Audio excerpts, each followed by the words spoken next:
It was a crisp autumn afternoon when the Thompson family moved into their new home, a quaint, two-story house nestled at the edge of a dense forest.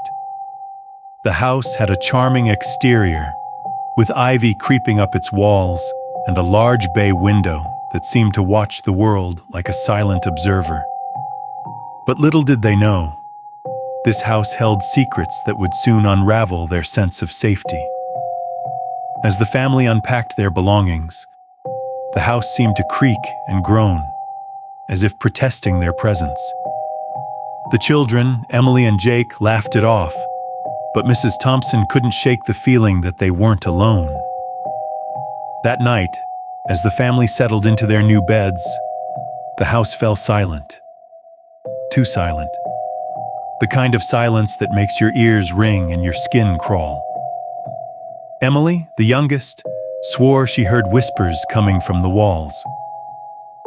The next morning, Mr. Thompson investigated the creaking stairs. Each step groaned under his weight, but as he reached the top, he froze. A cold draft swept past him, though all the windows were closed. Later that day, Mrs. Thompson was washing dishes when she noticed something in the window's reflection. A pale, gaunt face stared back at her, but when she turned around, there was no one there. The children, unaware of their mother's fright, played hide and seek.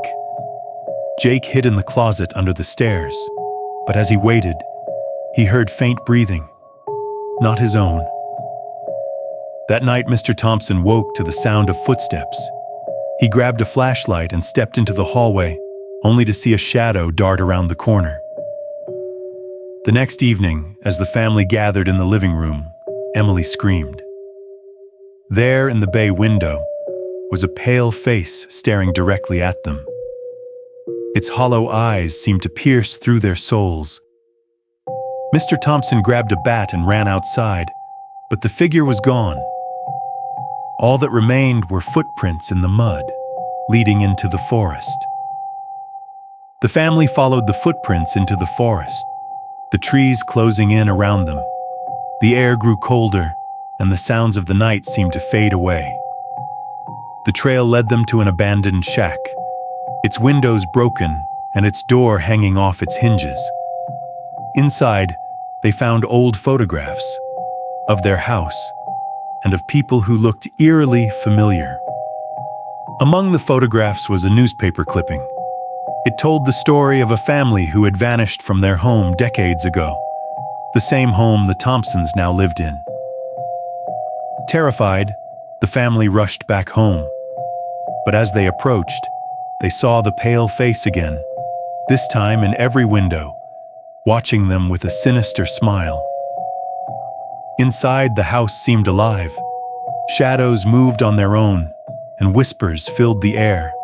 The family huddled together, realizing they were not the only ones in the house, and they never had been. The next morning, the house was silent once more. The Thompsons packed their belongings and left, never to return. But as they drove away, the pale face appeared in the rearview mirror, watching them go. And so the house remained, waiting for its next family, waiting to share its secrets and its horrors once more. Thank you for watching. Don't forget to like, share, and subscribe for more chilling tales. And remember, sometimes the face behind the window is closer than you think.